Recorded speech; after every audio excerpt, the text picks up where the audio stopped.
आवाज ना सुनी हमारी, कुछ गम नहीं, मजलूमों की चीखें तो सुन लीजिए। मन की बातें बहुत कर ली साहब, वक्त मिले तो देशवासियों की गुहार भी सुन लीजिए। क्रोध, वेदना और अपमान की भावना लेकर खड़ी हूँ। अपमान उन सिपाहियों का जिनको सीज फायर की ऑर्डर अपने देश के प्रधानमंत्री से नहीं बल्कि एक विदेशी से मिली। वेदना उन परिवारों की जिन्होंने पहलगाम के आतंकी हमले में अपने परिजनों को खो दिया। और क्रोध इस सरकार पर जो आज तक पहलगाम के आतंकी हमलावरों को न पकड़ पाई है और ना ही उनके कुछ सुराग ढूंढ पाई है। ऑपरेशन सिंदूर नाम सुनने में देशभक्ति का लगता है, लेकिन असल में ये सिर्फ मीडिया पर किया सरकार का एक तमाशा था। कोई नहीं बता रहा है कि इस ऑपरेशन में हासिल क्या हुआ, कितने आतंकी पकड़े गए, हमारे कितने फाइटर जेट्स गिराए गए, कौन जिम्मेदार है, कौन किसकी गलती है। इसका हिसाब देने का दायित्व इस सरकार का है, मगर देश में सवाल पूछने पर ही पाबंदी है, क्योंकि ये सरकार सवाल सुनना ही नहीं चाहती है, बल्कि ये सरकार जवाबदेही से ही भागती है। अध्यक्ष महोदय, आज की परिस्थितियों को देख मुझे रोम में बने कॉलिसियम की याद आती है। विश्व की सबसे अविस्मरणीय और पुरानी इमारतों में एक है। रोम में बनी कॉलिसियम मनुष्य की कल्पकता और निर्माण क्षमता का एक अभूतपूर्व मिसाल है, पर इसके अलावा वो एक गंदे और घिनौनी राजनीति का भी प्रतीक है। कहा जाता है कि इसका निर्माण उस समय की जनता को खेल और मनोरंजन में उलझाए रखने के लिए किया गया था, ताकि जनता का मूल मुद्दों पर से ध्यान भटक जाए। कुछ ऐसा ही आज हमारे देश की सरकार करती प्रतीत हो रही है। पर अब खेल और मनोरंजन ही काफी नहीं है। किसी महत्वपूर्ण इलेक्शन के पहले आतंकी हमला और फिर सरकार की जवाबी कार्रवाई। आतंकी आए कहां से, कहां गए, ये सरकार को कुछ नहीं पता, पर हमें पड़ोसी देश पर आक्रमण करना है और उसके आधार पर वोट बटोरने हैं। पहलगाम के आतंकी हमले में मारे गए बेगुनाहों की अभी चिता भी ठंडी नहीं हुई थी कि देश के प्रधानमंत्री बिहार में चुनावी रैली संबोधित करने गए। कोई जिए कोई मरे, इनको कुछ फर्क नहीं पड़ता।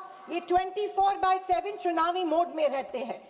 फिर साहब की मार्केटिंग की तरकस से आया नया तीर, ऑपरेशन सिंदूर। मुझे हमारी सेना की बहादुरी पर बिल्कुल संदेह नहीं है। मुझे हमारी सेना की बहादुरी और वीरता पर बिल्कुल संदेह नहीं है।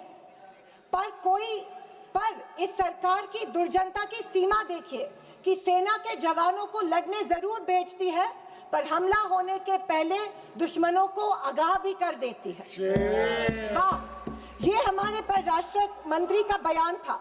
क्या यही कारण है कि हमारे जेट्स दुश्मन के द्वारा गिराए गए? क्या ये हमारी सेना के जवानों के जानों के साथ खिलवाड़ नहीं थी?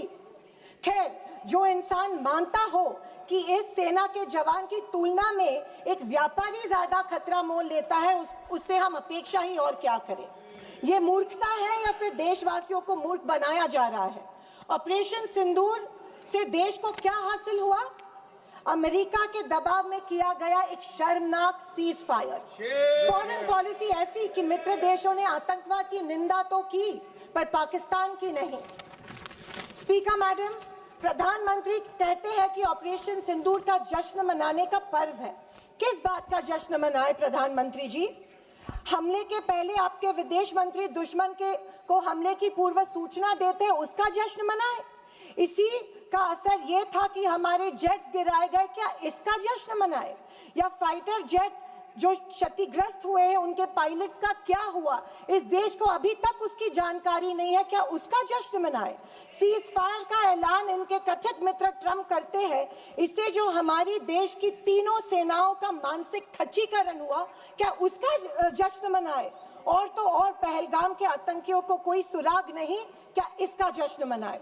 इंटरनेशनल कम्युनिटी में भारत की छवि इतनी कमजोर अब तक कभी नहीं हुई थी। हर चीज को इवेंट मत बनाइए मोदी जी। अपने मन की बात छोड़कर देशवासियों को कि सवाल का जवाब देने की भी हिम्मत दिखाइए।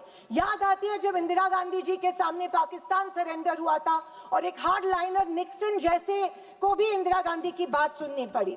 और विदेशी नीति की तो हालत और भी शर्मनाक है। हमारे पड़ोसी नेपाल, बांग्लादेश और श्रीलंका जो कभी भारत के सबसे करीब थे, आज हमारी पीठ पीछे चीन से हाथ मिला रहे हैं। एक समय था जब भारत के पास नेबरहुड फर्स्ट की नीति थी और आज हमारे पड़ोसी हमें लास्ट प्रायोरिटी मानते हैं। स्पीकर मैडम, विदेश जाकर इंडियन डायस्पोरा के साथ तस्वीर खिंचवाना ही विदेश नीति बन गई है। अब ये सरकार प्रश्न पत्र भी खुद बनाती है और उत्तर भी खुद तय करती है। जनता से कोई संवाद नहीं, पार्लियामेंट में कोई ट्रांसपेरेंसी नहीं। ये सरकार केवल प्रचार की मशीन बनकर काम कर रही है। पहलगांव के शहीदों के परिवारों को जवाब कौन देगा? सरकार की कूटनीति की असफलताओं को जवाब कौन देगा? चीन की बढ़ती घुसपैठ और पड़ोसी देशों की बेरुखी का जवाब कौन देगा? अगर सरकार जवाब नहीं देती है तो सरकार को सत्ता में बने रखने का कोई अधिकार नहीं है। विपक्ष का हर सांसद लोगों के सवालों को उठाता रहेगा और अगर सवालों से डरती है तो कुर्सी छोड़ो। ये कुर्सी, ये पद जवाबदेही का है, सिर्फ इवेंट सेलिब्रेशन का नहीं है। और अंत में मैं इतना ही कहना चाहती हूँ कि आवाज न सुनी हमारी, कुछ गम नहीं। आवाज न सुनी हमारी, कुछ गम नहीं। मजलूमों की चीखें तो सुन लीजिए। मन की बातें बहुत कर ली साहब, वक्त मिले तो देशवासियों की गुहार भी सुन लीजिए। थैंक यू महोदय। जय हिंद।